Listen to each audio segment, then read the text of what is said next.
Good morning and welcome to the Core Connection. I'm Mira Rubin here with you on an Enlightened World Network.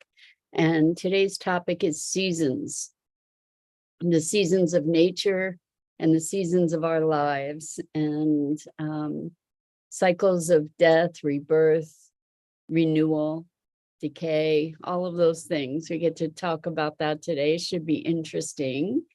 And before we get started, let's take a minute or two to get present. Let's take a deep breath in through your nose and hold it. And imagine clean, crisp oxygen flooding your lungs, flowing into your bloodstream, nourishing all your cells, all your organs, bringing vital life energy to your body and being. And as you exhale any tension, stress, negativity, fatigue. And now let's take another deep breath in through your nose and hold it. This time, imagine brilliant, bright light, lighting you up from the inside out, illuminating, electrifying, and energizing all your cells, all your molecules, your electrons, creating a brilliant beam of light and energy from your heart out into the world. And as you exhale any remaining tension, stress, negativity, fatigue. And now let's press our palms together. Vigorously rub your hands together to feel the friction, the temperature, the motion, the pressure, all the sensations, the tickling and tingling when you stop, and allow all those sensations to bring you present right here, right now, into this remarkable physical form that enables you to experience life. Welcome, welcome, welcome. Good morning, Rosalind. Welcome. And welcome to everybody else who's joining us. Great to be here with you today. We're talking about seasons as we're in the beginning of spring. You know, it's interesting. We're in the beginning of spring and it was 33 degrees outside today. So it didn't feel much like spring. Thankfully, it was sunny, and there have been reports of tornadoes touching ground all over New Jersey and even one in Delaware. And that's very unusual for this part of the world. We've had incredible storms. And I know that there are people in all over the country who have been suffering the seasons and accelerated weather. And it's just made me think more about nature and the seasons of our lives and the turbulence that we may experience at various times and peacefulness that we experience at others, and how as we go through time, how we age, things change and our perspective on life changes. And I think it's an interesting thing to look at the parallels between nature's seasons and our seasons. So, you know, I think about adolescence, kind of thinking of that as a springtime. There's so much turbulence with adolescence. I don't know that I can create a one-to-one relationship of different seasons of life with the nature seasons necessarily. You know, the natural thing to do would be to look at the seasons in terms of the progression through our lives, with winter coming at the end. But I don't know that that's entirely true or true at all. I can say that this part of my life has been so much richer. You know, maybe it feels in some ways like a peacefulness and an emergence all at the same time. Like the tumult and disruption of earlier years, the insecurities of earlier years have changed. have morphed, have evolved, have been healed in so many ways. And there's a greater alignment maybe with myself, with life. And it's an interesting thing to say because we're living through or into or in a time of all kinds of disruptions, so climactically, globally, politically, and yet within our own personal seasons, we have our own changes. There used to be so much more drama in my life, and I don't miss it. But I'm wondering for you, as you consider this notion of seasons, I mean, we go through the seasons annually with nature. I certainly notice that as springtime emerges, there's more energy, there's more vitality, there's more creativity. For me, in the winter, there's the inclination to hibernate, to retreat, to internalize more. And in the spring, there's this surge of new energy and vitality. The summer is just enjoying soaking in the warmth and the sun, and the fall is shedding, and shedding the growth of maybe it's not just shedding, but also internalizing more deeply and then going back into sort of a hibernation.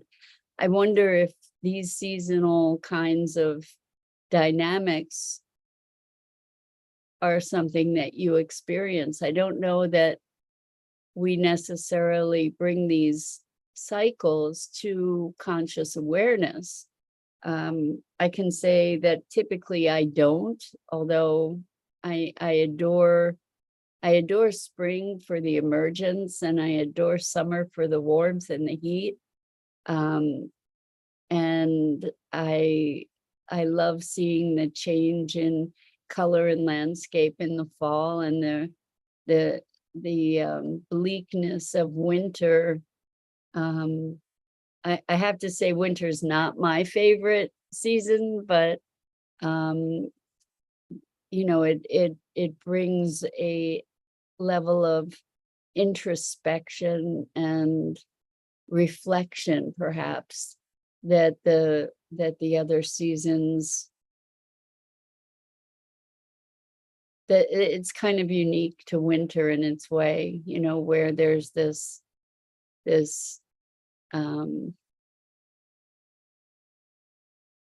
internal type of retreat, with the hibernation, particularly in the colder climes, where when we have distinct seasons.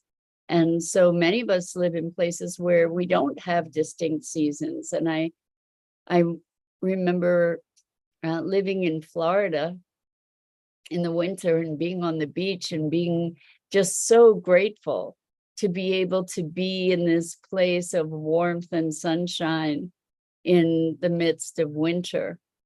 And yet that time that I was there was also a very deeply internalized time. So what does it offer to us to be looking at seasons of our lives, not necessarily like we're going through a year in the course of our lifetimes, although that may hold true for some of us. I think that while we might equate winter with death and decay. Good morning, good evening to you, Gia. Welcome. So good to have you here with us. And Jenny, welcome. It's great to have you back here. 70 degrees in the Denver area. Oh my heavens, that's amazing. It was 33 degrees here in Philadelphia this morning. Anyway, so wonderful to have you all here with us. We're talking about the seasons.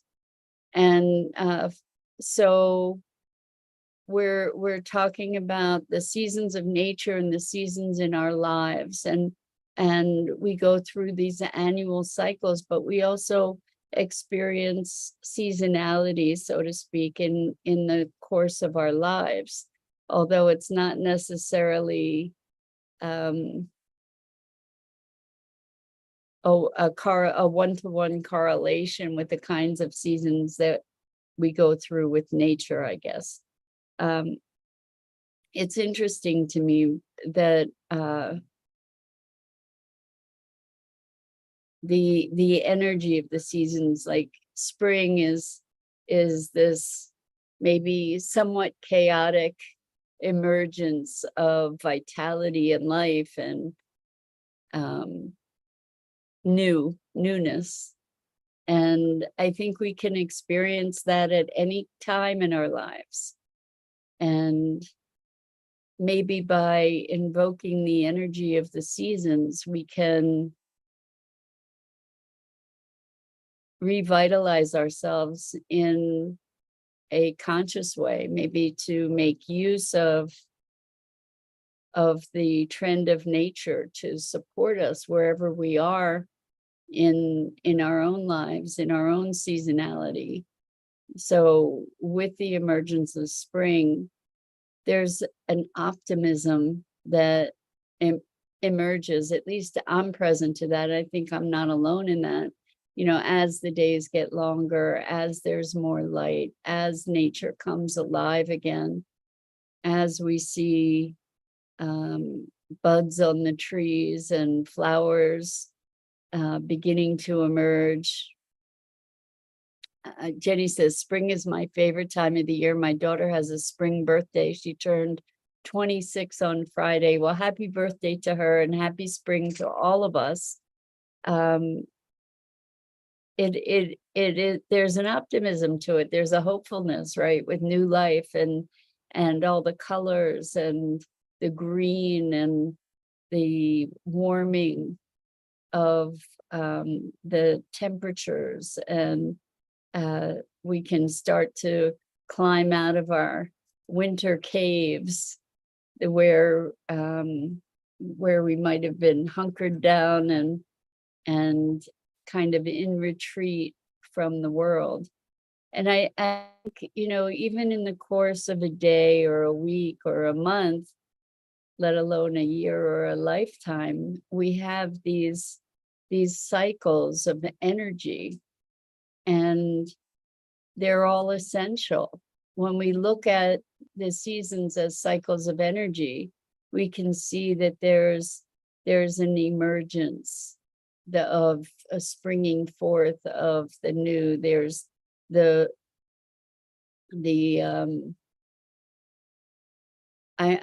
summer for me is a time of greater relaxation, you know, like just easing in. I know a lot of people don't like the heat. I happen to enjoy the heat. So, you know, there's the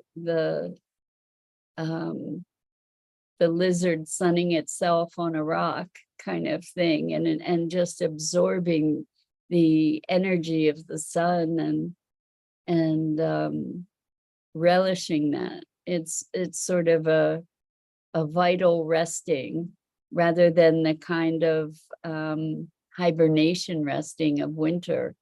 So at least that's my experience. I'm curious to hear, you know, how do you experience the seasons?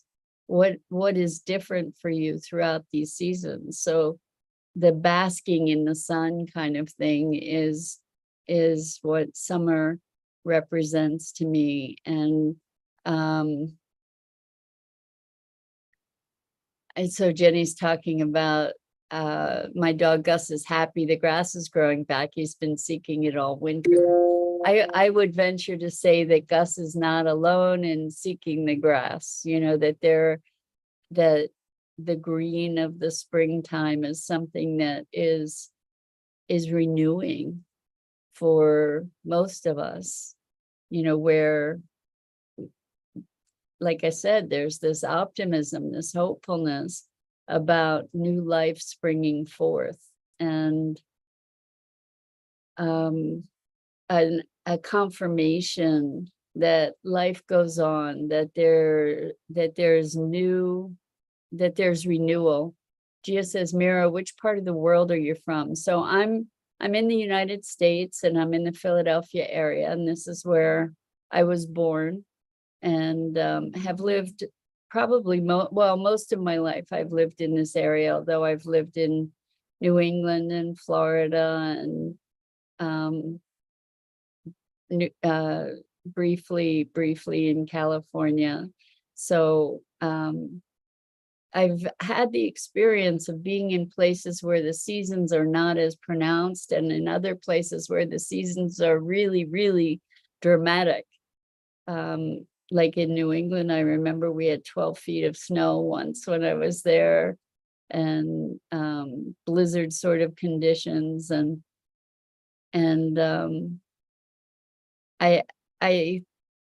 I know a lot of people love winter. It's, like I said, not my favorite. I get cold and I stay cold all winter, and thawing out, takes me quite a while. Like, I feel the cold in my bones. So looking forward to moving to somewhere where it's warmer. Rosalind says, Jenny says, spring is renewing in so many ways. I agree, Jenny. I mean, mentally, emotionally, spiritually, it's all this renewal, this new life, this new vitality.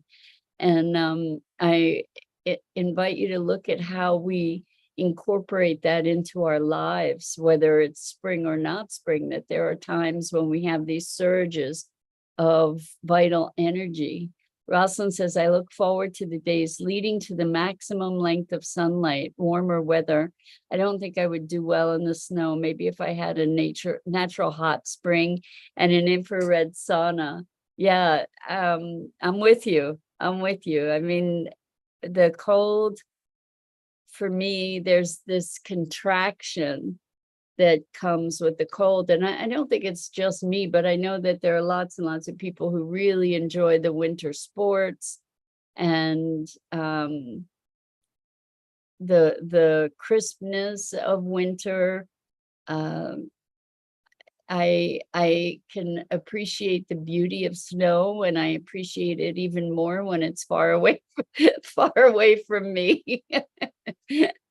Gia says, summer is my favorite too, Mira Rubin. My body can't take cold. Staying warmer is my basic necessity. Yeah, so I'm with you there, Gia. So it's interesting. I've lived where it's colder, although we had a really mild winter here in Pennsylvania. No significant snowfall. Just like a couple dustings, but nothing significant. And so this was a mild winter, but I would not be able to survive without my my heated seats in my car, or a hot shower, because truly I get chilled to my bones, and cold is something that actually makes me want to cry when I get that cold, and can't warm up. So Jenny says, I'm from Wyoming. They have long, cold winter with record-breaking snowfall. They're having a late spring. I sure don't miss Wyoming weather. I don't think I would survive there, Jenny, I have to say. I've thought about Colorado, and it's interesting that you said that Colorado's in the 70s today. I know that there's so much sun there that it mitigates the cold of winter a lot, but snow upon snow upon snow is not my thing. It's just not my thing. So it's interesting, though, to recognize how seasons impact us, and to be looking at the different seasons of our lives. I mean, as I get older, I was saying, I notice there's a whole lot less chaos in my life. There's a greater peacefulness. And I wonder if I were to compare this time of my life in a general way to seasons, would it be, I don't know if it would be summer or maybe fall. There's a beauty and richness in fall with all the colors, and this beginning of an internalization and shedding of the previous season, of the previous year. So it's an interesting thought. I don't have anything conclusive. Like it's not an ever and always kind of condition, because again, we go through, within whatever seasons we may be in, we go through our own internal seasons as well, and they change from day to day, week to week, month to month. Jenny says, I'm grateful for whoever invented heated seats. Yes, Denver is the mile-high city, although not in the mountains. The higher elevation takes time to adjust to, for sure. And seriously, if it weren't, I call them bun warmers, my heated seats in my car. But if it weren't for those, I don't know what I would do. I mean, it is such a quality of life gift that I am always appreciative of, to be able to be freezing and get in the car and get warm. That's just such a treat. So when we talk about seasonality, what is at the root of that is change.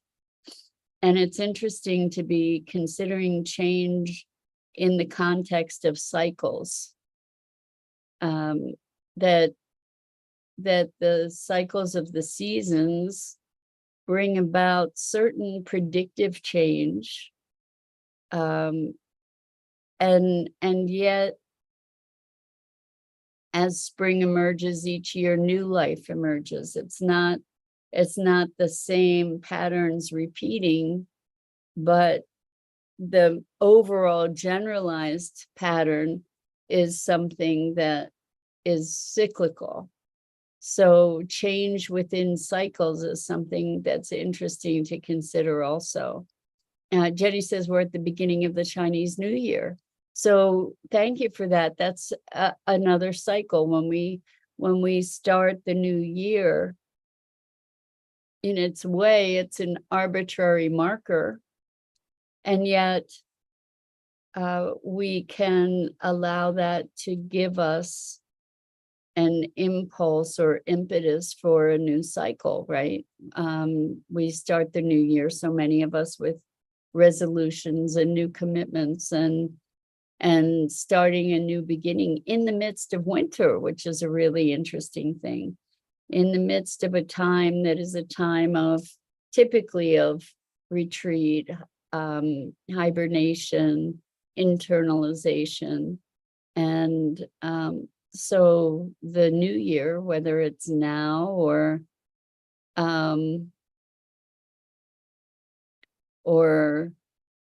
in January, that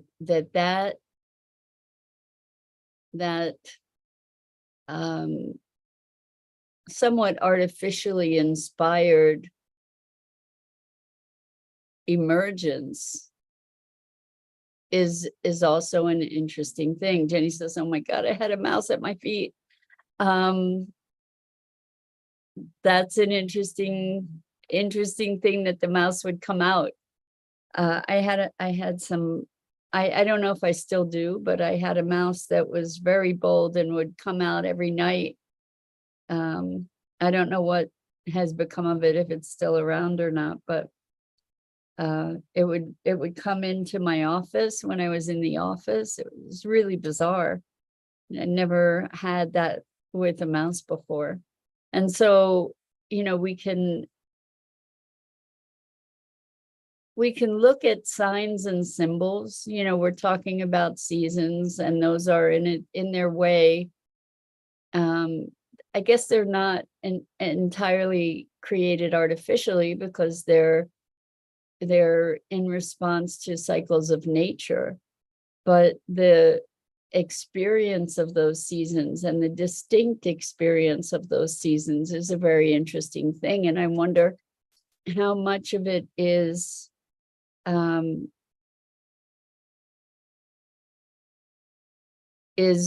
authentically real and how much of it is manufactured. We create summer vacations, for instance, and so maybe that the heat of the summer makes us slow down in many cases. So there's a relaxation about summertime, the emergence of newness and the reemergence of life in spring. Of course, we are elements of nature, so it makes total sense that we're impacted by the seasons. I think it's interesting to consider how that works within us, and how we can maybe harness those transformations to move us into greater expression, greater authenticity, greater presence, to be experiencing the energetic shifts in a more deliberate and conscious way. So Jenny says, beginning a new cycle in life. Yes. So that can come at any time. And I can say that particularly when I turned 50, I declared a new cycle in life. And it was like springtime. It was like a permission to experience life in a new way, with new dimension and new depth and new permission to just be more fully expressed in my own truth and my own vitality. And so when we're looking at seasons of life, I don't think that those seasons necessarily correlate to ages, that we go through these cycles, that we can have renewal pretty much at any time. So Jenny says, absolutely a new energetic cycle. Yes. So I invite you to just try on the notion of seasons and see how that plays out. I mean, even in the course of a day, there are different seasons, right? There's the point of the day where you feel most energized, the point of the day where you feel most internalizing and retreating. Rosalind says, the mornings are my favorite time of day for activity, and the sunset time of day when everything turns orange is beautiful. Yes, yes, yes. So some people are morning people, some people are night people. It's really, really interesting to notice the rhythms for ourselves, and maybe to plan our activities accordingly, recognizing the energetic flow that we are that occurs for us. Anyway, that's it for this morning. I'm Mira Rubin. This is the Core Connection, and I go live here each weekday morning at 9 a.m. Eastern on the Enlightened World Network Facebook page and YouTube channel. And I invite you to check out the other awesome programming on Enlightened World Network and Enlightened World Living. And I'm so grateful to you for your time, your heart, your soul, your energy, for your sharing. And until next time,